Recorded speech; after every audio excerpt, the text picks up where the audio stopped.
Radhakrishna institute की रसायन विज्ञान की इस कक्षा में आप लोग पढ़ने जा रहे हैं H2PO2 निगेटिव का लुईस स्ट्रक्चर बनाना।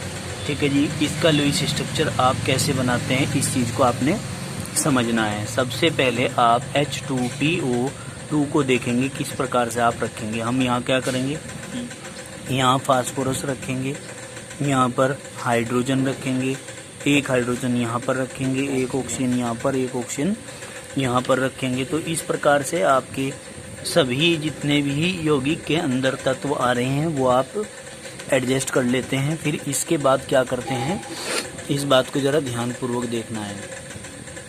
यहाँ क्या है, हाइड्रोजन के पास आप लोगों को पता है कि एक इलेक्ट्रॉन होता है, इस हाइड्रोजन के पास भी एक इलेक्ट्रॉन होगा। ठीक है जी। और ऑक्सीजन की यदि बात करें तो इस ऑक्सीजन के पास क्या करेंगे हम, 1 2 3 4 5 और 1 6 होते हैं ना इसके पास। इसके पास 1 2 3 4 5 6 इस प्रकार से इनके पूरे करते हैं। अब देखिए फास्फोरस के पास 5 इलेक्ट्रॉन होते हैं बाह्यतम कोश में, तो इसके पूरे हो गए। 2 इसके साथ साझा करते हैं तो इसके 8 पूरे हो गए। समझ में आ रही है बात। फास्फोरस ने 1 इसके साथ साझा किया तो इसके भी पूरे हो गए, और फास्फोरस ने 1 इसके साथ साझा किया तो 2 इसके पूरे हो गए। बात करते हैं फास्फोरस की, तो देखिए फास्फोरस के 4 2 6 2 8 और 2 10 हो रहे हैं। तो इसके पास क्या है, इसके इस वाले ऑक्सीजन के पास 2 4 6 और 1 7 हो रहे हैं। अब देखिए इसके ऊपर माइनस का 1 चार्ज है, तो इसका मतलब 1 इलेक्ट्रॉन इसने लिया हुआ है, जब जाके इसके 8 पूरे होते हैं। क्लियर होगी बात। बात करते हैं इसकी स्ट्रक्चर की, तो स्ट्रक्चर कैसे बनाएंगे। स्ट्रक्चर बनाने के लिए phosphorus, single bond oxygen, single bond hydrogen, यहाँ पर डबल बॉन्ड ऑक्सीजन, ठीक है ना, और यहाँ पर सिंगल बॉन्ड हाइड्रोजन। इस ऑक्सीजन ने 1 इलेक्ट्रॉन लिया है, 1 इलेक्ट्रॉन लिया है तो इसके ऊपर माइनस का 1 चार्ज। क्लियर होगी बात। ऐसे इसकी स्ट्रक्चर बन जाती है। अब आप कहते हैं क्या कहते हैं, हम कहते हैं ये है अष्टक नियम का पालन नहीं करता है, VBT का पालन करता है, अतः अष्टक नियम अनुसार अष्टक नियम के अनुसार तो अब बनेगी स्ट्रक्चर। तो क्या कहेंगे बेटे, फास्फोरस, हाइड्रोजन, ऑक्सीजन, यहाँ पर ऑक्सीजन, यहाँ पर हाइड्रोजन। ठीक है ना। अब देखिए हाइड्रोजन के पास कितने इलेक्ट्रॉन हैं, हाइड्रोजन के पास बताइए, ये है 1 इलेक्ट्रॉन। ऑक्सीजन के पास 1 2 3 4 5 6। देखिए हमें साझा कराना है, साझा कराना। अब तो ये 2 इलेक्ट्रॉन जो यहाँ है इनको उठा करके, जो ये 2 इलेक्ट्रॉन है ये वाले, ये इनको उठा करके हम यहाँ रख दें तो फिर साझा नहीं होने का, ये रह जाएंगे। तो हमने साझा नहीं कराया, तो हमने उठा के ये वाले इलेक्ट्रॉन यहाँ फिट कर दिए। समझ में आ गई बात। अब आगे देखिए 1 2 3 4 5 और 1 6, इसके पास 1। अब आप देखिए फास्फोरस के पास कितने इलेक्ट्रॉन है भाई, 5। 1 ये रहा, 1 ये रहा, 1 ये रहा, 1 और 1 ये रहा, 2 और 3 5। 2 इसके भी पूरे हो गए, 7 इसके हो गए, 2 इसके हो गए, 8 इसके हो गए। कोई दिक्कत तो नहीं है। अब हमने क्या करना है, आपको पता है फास्फोरस की बात कर रहे हैं, तो देखिए जरा पूरे हो गए क्या, पूरे हो गए भाई। अब बात करते हैं इस ऑक्सीजन की, तो इसके ऊपर माइनस का 1 चार्ज है, तो इसका मतलब वो वाला इलेक्ट्रॉन इन्होंने यहाँ ले रखा। क्लियर होगी बात। स्ट्रक्चर कैसे बनाएंगे, अब स्ट्रक्चर बनेगी phosphorus, single bond oxygen, single bond hydrogen, single bond hydrogen और यहाँ कोऑर्डिनेट बॉन्ड ऑक्सीजन, और इसने ऑक्सीजन ने एक इलेक्ट्रॉन लिया हुआ है तो इसके ऊपर माइनस का एक चार्ज। क्लियर होगी ना बात, कोई दिक्कत तो नहीं है, खत्म। आगे चलते हैं H3PO4 का, जिसका नाम है ऑर्थोफॉस्फोरिक एसिड। अब हम क्या करेंगे, इसका तुम्हें ध्यान रखना है, 3 हाइड्रोजन है, 4 ऑक्सीजन है। तो क्या करें भाई, देखो ध्यान से समझना। ये यहाँ पर हमने फास्फोरस ले लिया, यहाँ पर ऑक्सीजन, यहाँ पर ऑक्सीजन, 4 है ना ऑक्सीजन के, यहाँ पर ऑक्सीजन, यहाँ पर ऑक्सीजन। हाइड्रोजन के 3 है, एक हाइड्रोजन ये और एक हाइड्रोजन ये, ऐसे कर सकता हूँ मैं। फिर क्या करते हैं हम इसमें, देखिए सबसे पहले आप देखिए हाइड्रोजन के पास एक, इस ऑक्सीजन के पास 1 2 3 4 5 और 1 6। क्लियर होगी बात। इस ऑक्सीजन के पास देखते हैं, इस ऑक्सीजन के पास 1 2 3 4 5 और 1 6, 2 पूरे हो गए। इस ऑक्सीजन के पास 1 2 3 4 5 और 1 6। इस ऑक्सीजन के पास 1 2 3 4 5 और 1 6। इस हाइड्रोजन के भी पूरे हो गए, इस वाले हाइड्रोजन के भी पूरे हो गए, है ना। बात करते हैं फास्फोरस की। फास्फोरस के पास कितने इलेक्ट्रॉन हैं? 5 है। फास्फोरस के पास अपने कितने इलेक्ट्रॉन है भाई? 5 इलेक्ट्रॉन है। 5 इलेक्ट्रॉनों में एक यहाँ, एक यहाँ, एक यहाँ, और बताइए, देखो यहाँ गलती होगी, हमने क्या करना पड़ेगा, इनको बिंदु वाले बनाओ, क्योंकि कांटे वाले तो इसके हो रहे हैं ना। तो फास्फोरस के 2 इलेक्ट्रॉन यहाँ पर बॉन्डिंग में पार्टिसिपेट कर लेते हैं, तो इसके कितने हो गए भाई, बताओ 8 पूरे हो गए क्या। अब बात करते हैं किसकी, इस वाले ऑक्सीजन की, तो इसके 8 पूरे हो गए, इस ऑक्सीजन के भी 8 पूरे हो गए, इस ऑक्सीजन के भी 8 पूरे हो गए।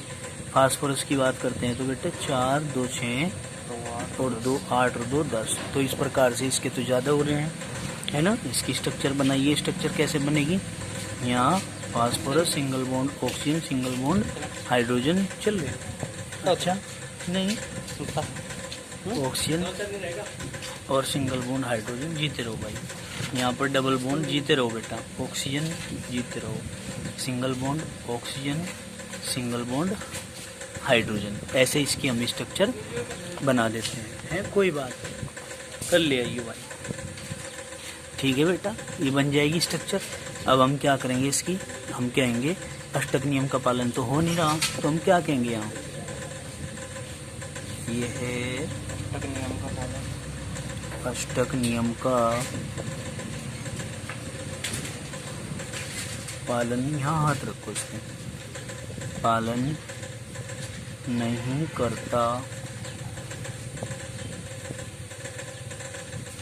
करता है, ये है पीवीटी, मतलब बैलेंस बॉन्ड थ्योरी का पालन करता है।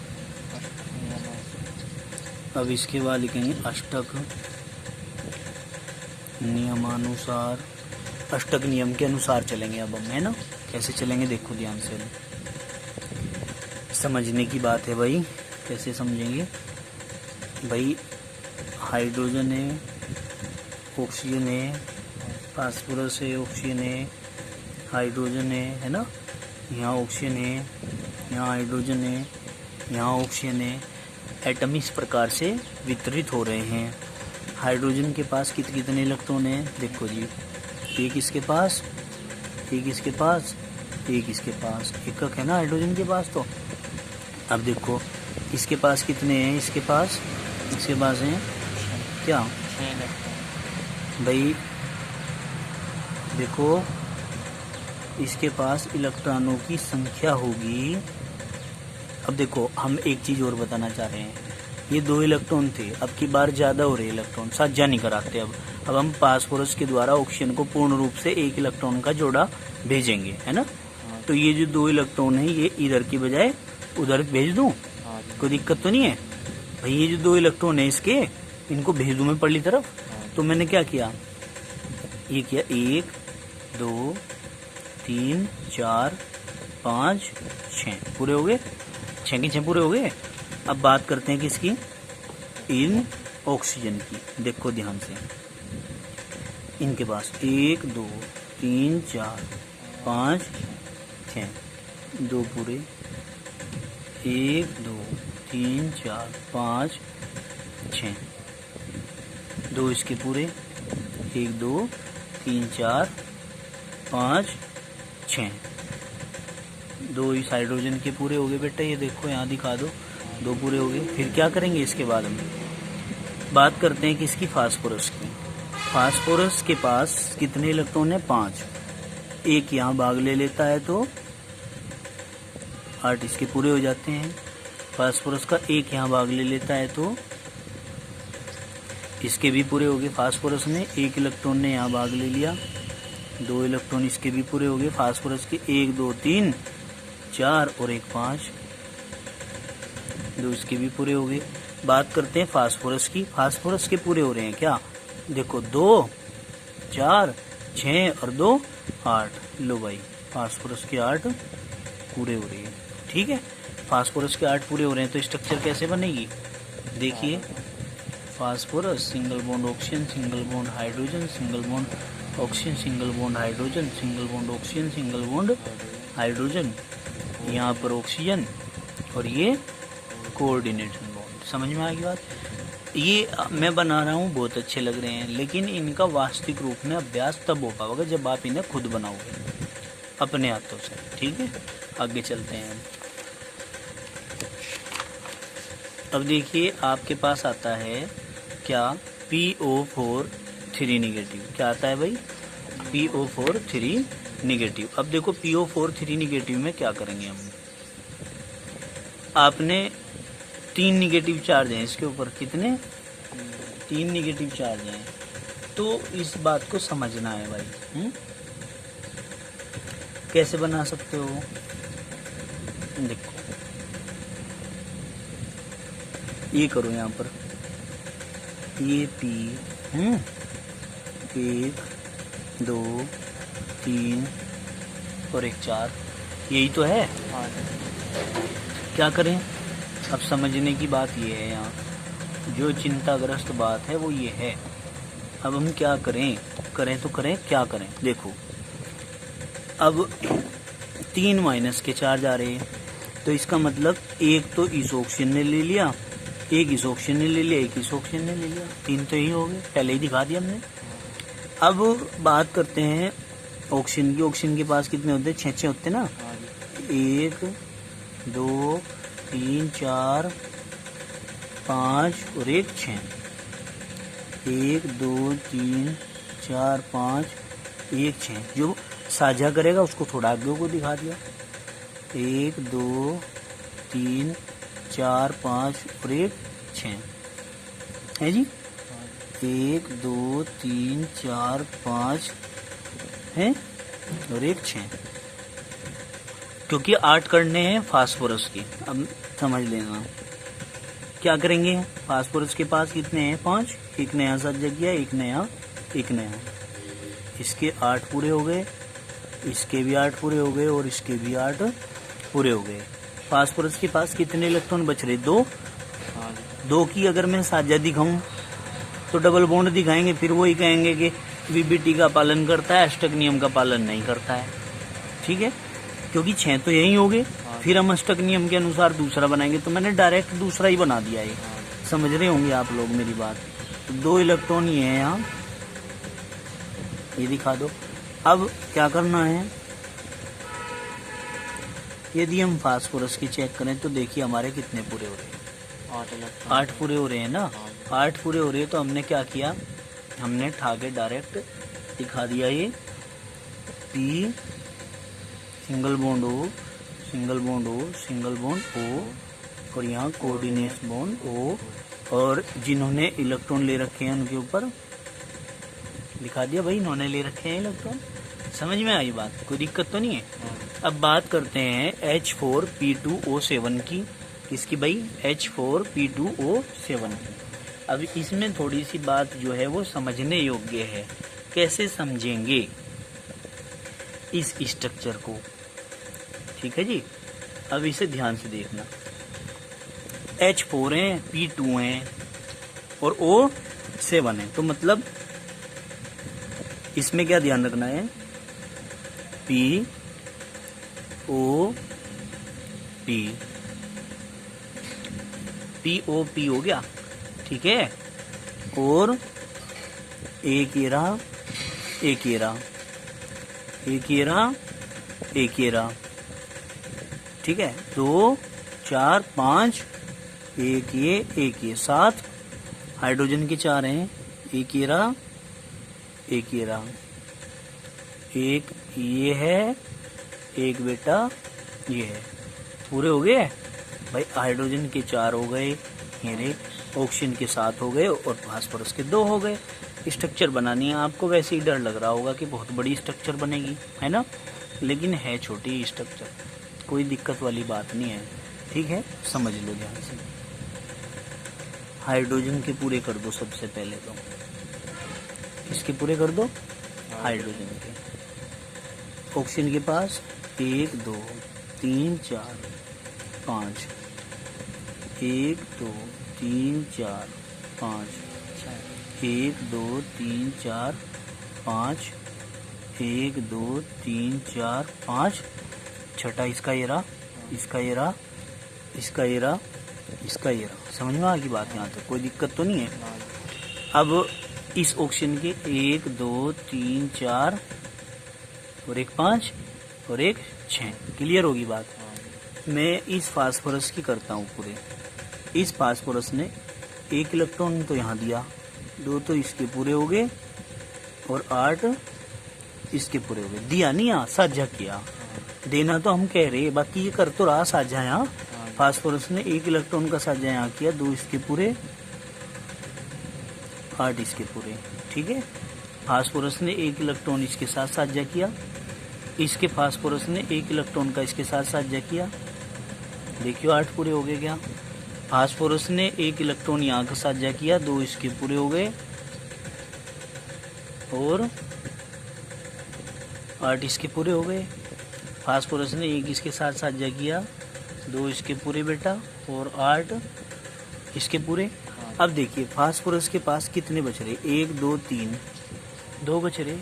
अब चाहे तो मैं, अगर मैं 2 इलेक्ट्रॉनों का कराता हूँ यहाँ साझा, ठीक है ना, तो यहाँ पर हो जाएंगे 2 4 6 और 4 यहाँ हो जाएंगे 10, क्योंकि साझे में 2 इसके होंगे और 2 ऑक्सीजन के होंगे। तो अष्टक नियम का पालन तो होने का नहीं। अब अष्टक नियम का पालन कराने के लिए मैं डायरेक्ट दे दूं इसे 2 इलेक्ट्रॉन। भाई इसके तो 1 2 ऐसे करता हूं मैं, 1 2 3 4 5 6 और फास्फोरस ने 2 इलेक्ट्रॉन पूर्ण रूप से ये दे दिए इसे। देखिए इसके 8 पूरे हो रहे क्या? और इस फास्फोरस के देखें तो देखना इसके भी 8 पूरे हो रहे हैं क्या? ठीक है। तो डबल बॉन्ड नहीं आने का, बस सीधे क्या आ जाएगा? Coordinate bond.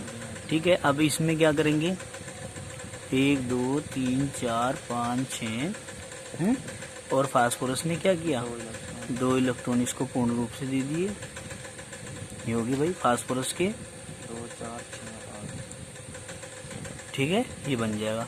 स्ट्रक्चर यदि इसकी बनाएंगे तो कैसी बनेगी भाई?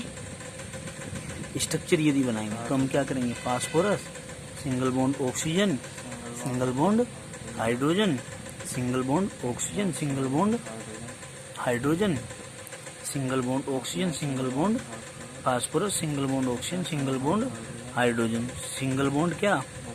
Oxygen, single bond hydrogen. यहाँ पर कोऑर्डिनेट बॉन्ड ऑक्सीजन, यहाँ पर कोऑर्डिनेट बॉन्ड ऑक्सीजन। समझ में आ गई बात? इस प्रकार से जो है इसकी स्ट्रक्चर बन जाती है। कोई दिक्कत है? समझ में आ गई बात? आगे चलें। अब आता है आपके पास H2SO3। क्या आता है? H2SO3। मैं अब डायरेक्ट बना रहा, अब वो डबल बॉन्ड वाला जो साझा करने वाला सिस्टम है वो हटा रहा हूँ। वो तो सीख ही गए आप लोग भाई। डायरेक्ट अब जब उसे बना के हम ही से बनाते हैं, मैं डायरेक्ट ही बना रहा हूँ। अब मैंने क्या करना है? H2SO3 की बनानी है। किसकी? H2SO3 की। तो कैसे बनेगी भाई? देखो ध्यान से समझने की बात है। एक तो सल्फर, एक ऑक्सीजन, एक ऑक्सीजन, एक हाइड्रोजन और एक ऑक्सीजन ये, और एक क्या करूं, ऑक्सीजन ये आ गया, हाइड्रोजन 2 आगे, ऑक्सीजन के 3 पूरे तो हो गए भाई, H2SO3 हो गया पूरा। अब हमने क्या करना है, स्ट्रक्चर बनानी है। कैसे बनाएंगे देखो, हाइड्रोजन का एक है, युवराज खोलिए ये जरा, एक ये। ऑक्सीजन के पास कितने हैं भाई, ऑक्सीजन के पास 1 2 3 4 5 6, 1 2 3 4 5 1 6, इसके पास 1 2 3 4 5 6। अब क्या करेंगे हम, सल्फर के पास कितने हैं, सल्फर के पास हैं 6 इलेक्ट्रॉन। कितने, सल्फर के पास हैं 6 इलेक्ट्रॉन, 1 2 3 4 5 6। देखो बेटा इस प्रकार से डायरेक्ट कर दिया मैंने ये भी। हाइड्रोजन के 2 इसमें हैं, ऑक्सीजन के 8, हाइड्रोजन के, ऑक्सीजन के, यहाँ ऑक्सीजन के 8, यहाँ सल्फर के 2 4 6 और 2 8, तो सबके 8 पूरे हो रहे। समझ में नहीं आई बात, क्या हुए हैं 8 पूरे बताइयो, जब सल्फर ने 2 इलेक्ट्रॉन ऑक्सीजन को पूर्ण रूप से दे दिए हैं तब हो रहे हैं। अब हम क्या करेंगे, hydrogen oxygen sulphur oxygen hydrogen, यहाँ कोऑर्डिनेट बॉन्ड ऑक्सीजन। तो इस प्रकार से जो है ये स्ट्रक्चर भी आपकी पूरी हो जाती है। समझ में आई बात, कोई दिक्कत नहीं। 2 इलेक्ट्रॉन बच गए इसके पास, ये दिखा दो चाहे, ये बॉन्डिंग में पार्टिसिपेट नहीं कर रहे। ऐसे तो बहुत इलेक्ट्रॉन है, इसके पास भी है, इसके पास भी है, इसके पास भी है, जो बॉन्डिंग में पार्टिसिपेट नहीं कर रहे हैं, ठीक है ना। अब इसके बाद आता है H2S2O3, क्या H2S2O3। तो ये थोड़ा सा ध्यान से समझने की बात है।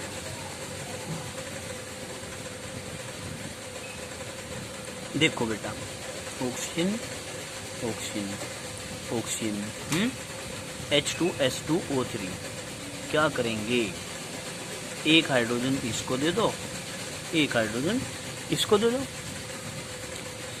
रख दो इस तरीके से वितरण करके इलेक्ट्रॉनों का। तो क्या करें हम, हमारे समझ में ये बात आनी चाहिए कि हम क्या करें। देखो भाई, सबसे पहले तो 1 2 3 4 5 और 1 6, ठीक, 1 2 3 4 5 और 1 6। अब हाइड्रोजन के पास 1 इलेक्ट्रॉन इसके हैं, 2 तो इसके पूरे हो गए, 1 इसके पास है, 2 इसके पूरे हो गए हैं। और सल्फर के पास कितने इलेक्ट्रॉन हैं, 6 ना, 6 में से 1 सल्फर ने इसे दिया, 1 इसे दिया साझा करने के लिए, 8 इनके पूरे हो गए ना पूरे। अब सल्फर के पास कितने बच रहे, 4, यानी कि 1 2 और 1 2 2 4 6 और 2 8 तो पूरे हो रहे हैं यहाँ सल्फर के भी। बात करते हैं किसकी, ऑक्सीजन की। ऑक्सीजन के बाह्यतम कोश में भी तो 8 होने चाहिए। कैसे, साझा के बाद, यानी कि स्ट्रक्चर पूरी होने के बाद। अब देखते हैं 1 2 3 4 5 6 6 और 2 8। इसके पास बाह्यतम कोश में कितने हैं, 6, 1 2 3 4 5 6 6 और 2 8, इसके भी पूरे हो गए। समझ गए। तो स्ट्रक्चर कैसी बनती है, स्ट्रक्चर बनेगी सल्फर, यहाँ कोऑर्डिनेट बॉन्ड सल्फर, ऊपर के साइड में कोऑर्डिनेट बॉन्ड ऑक्सीजन, यहाँ single bond oxygen single bond hydrogen, single bond oxygen single bond hydrogen. समझ में आ गई बात, कोई दिक्कत तो नहीं है भाई। इस तरीके से ये स्ट्रक्चर भी आपकी कंप्लीट हो जाती है। अब आगे चलिए, आगे चलेंगे हम HNO2 की, इसकी HNO2 की स्ट्रक्चर बनाएंगे। तो ये लिख दो HNO2। अब HNO2 को हम कहते हैं नाइट्रस एसिड, नाइट्रस एसिड। तो देखो भाई बेटे, इसकी हम कैसे स्ट्रक्चर बनाते हैं भाई HNO2 की। भाई हाइड्रोजन ऑक्सीजन नाइट्रोजन ऑक्सीजन, भाई हमें पता है कि किसके पास कितने इलेक्ट्रॉन होते हैं ये तो पता ही है हमें। तो हम क्या करेंगे देखो कैसे, इसके पास एक इलेक्ट्रॉन, ऑक्सीजन के पास 1 2 3 4 5 और 1 6, 2 तो इसके पूरे हो गए। नाइट्रोजन के पास बाह्यतम कोश में कितने इलेक्ट्रॉन होते हैं ये बताओ। नाइट्रोजन के पास कितने होते हैं 7, 7 का इलेक्ट्रॉनिक विन्यास करेंगे तो 2 और 5 आएगा। भाई नाइट्रोजन का करते हैं तो 2 और 5, 5 है इसके बाह्यतम कोश में। एक नया साझा कर लिया है, कितने हो गए इसके, ऑक्सीजन के 8 पूरे हो गए।